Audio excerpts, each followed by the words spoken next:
I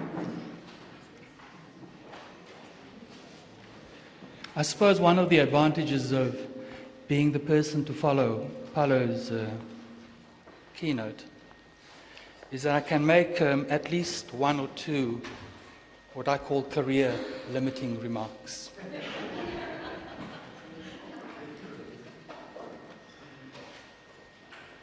I think his allusions and assertions about Neville's Trotskyism, or alleged Trotskyism, need to be commented on. I've known Neville for 30 years. Not once in those 30 years did Neville ever claim to be a Trotskyist. Not once. In fact, in a conversation I had with him in 1982, I recall, and these are his words, because I asked him very specifically. I was reading Isaac Deutscher and trying to understand, some of the issues that he dealt with in his earlier life in the Unity movement. And I asked him a very specific question. Are you a Trotskyist? This is a direct quote.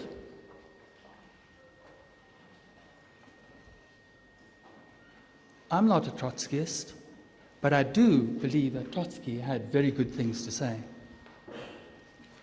I'm going to leave that particular remark there, because Paulo made the assertion today that even Neville would describe himself as a Trotskyist. This is just simply not true. What struck me also in Paulo's Cartesian divide between what Neville was as an activist and what Neville was as an academic or intellectual is also quite disturbing. This perceived divide that Paulo constructs, and unfortunately is not here now, because I'd like to say these things to him, myself. This perceived divide is precisely what Neville opposed throughout his working life. Throughout his working life. His was a life that manifested a fusion, and I would say a clash between the word and the deed. Paulo's representation, again, is simply inaccurate. But before I get into more trouble with Paulo and the African National Congress, I think I must stick to my script. I spent a week in April this year in Neville Alexander's archive. It is called the Neville Alexander Papers, and it is housed in a unit called Special Collections at UCT's Jagger Library. The archive has over 96 cardboard boxes, mostly of his work at Preiser, but it contains many trunks and plastic containers of his political work, his private correspondence, the records of his 63-64 trial, and very many handwritten notes. His books are housed elsewhere in Cape Town. I managed to get through 5%, maybe, approximately 5% of his archive.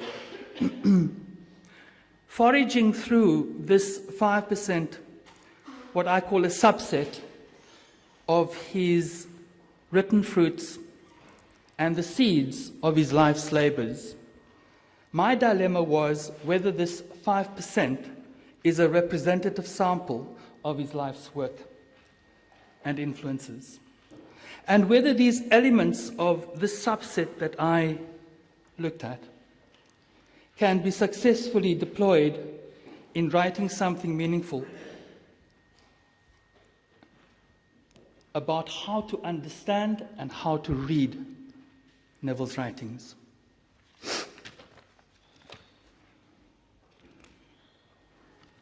I walked away from the Alexander archive feeling inspired, disappointed, and sad. Inspired because big parts of Neville are in his archive. Disappointed because I didn't have the time to go through more of his archive. And 5 days are hardly enough to go through his archive. And sad because he is no longer with us to develop some of his more recent writings on individuals who influenced him and the organizations that he shaped and that were shaped by him. These feelings of inspiration, disappointment, and sadness may or may not interest you. And I mention them because in some way or another, Neville has always been able to elicit an emotional response in me. And in important ways, the feelings are the background noise, if you like, to my preliminary thoughts about his imagination. Those of you who know Neville's work, especially his writings, will understand why I say that all my reflections are a footnote, or an endnote, if you like, to his life's work. In other words, my comments are no more and no less some elaboration, some criticism, and some analysis of a life filled with the beauty of words and his immediacy of action. What I have to say about his imagination is a subset of his work and a subset of my imagination. I'm comforted by the fact that Alexander worked in subsets. The black working class is a subset of a working class. And the radical elements of a black middle class are a subset of a middle class. These are concepts that Alexander used very often in his writings. And these two subsets of our species were the groups that he identified as the constituency around which fundamental social change could be effected in South Africa. Alexander is said to have liked John Lennon's Imagine. I'm neither surprised nor am I particularly moved by this. What interests me is the imagination of oneness. Now, John Lennon captured the imagination of the left, as you all know, and the right in the heady days of the 1960s as part of the Beatles' repertoire. And then in the 1970s and in the 1980s as part of the artistic elite in New York. Imagine was written in 1971, and John Lennon later linked up with Tariq Ali, some of you might be surprised to hear this, and the International Marxist Group. Of course, the Marxism of the IMG was nowhere near John Lennon's idea of socialism. John Lennon's socialism is something like the following, and I quote him: "There is no real communist state in the world. You must realize that. The socialism I speak is not the way some daft Russian might do it, or the Chinese might do it. That might suit them. Us, we should have a nice British socialism."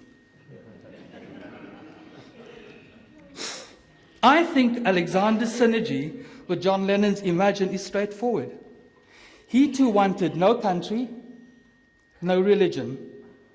And this brings us to the other Lennon, the daft Russian that John Lennon talks about. Now, I'm going to get into serious trouble with some of you hardcore committed Marxists. And I know you are here today. Of relevance to my discussion on Alexander's imagination are two thoughts. First, Lenin, that's Vladimir, not John. First, Lenin believed that his Communist Party represents the interests of the evolving Russian nation. Not 5 minutes, you can't be serious. But that these interests are to be dominated by working class concerns. In his view, working class interests are universal interests, and his political party is an embodiment of these interests. Critics of Lenin's positions on the party call this substitutionism.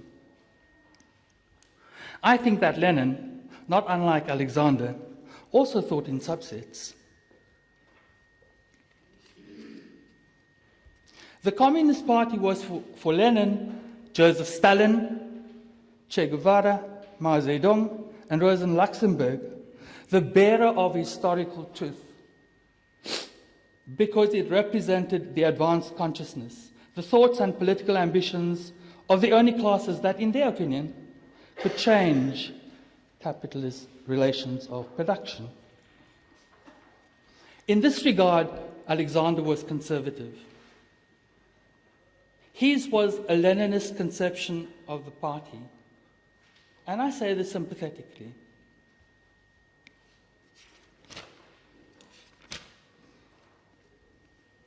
He believed that the party would rise to the event of leadership when or if mass insurrection came to be the medium of protest.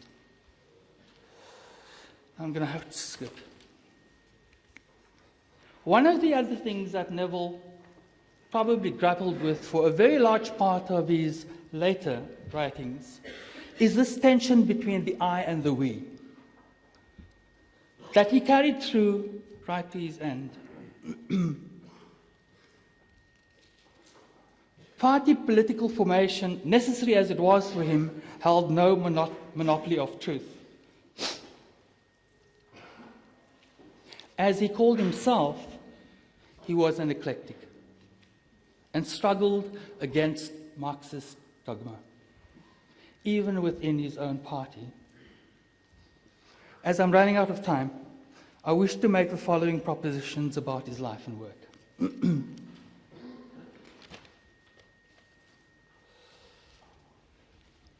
In wrapping up this short contribution, firstly, he resolved his tensions about truth by taking sides.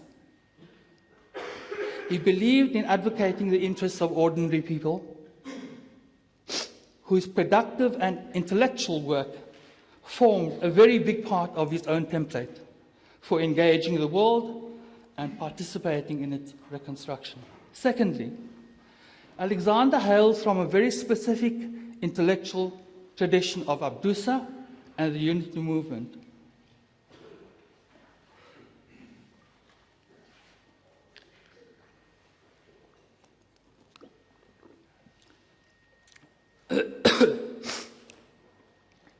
Who in the 1940s and the 1950s, and I can testify in the 1970s as well, were quartermasters of the English language.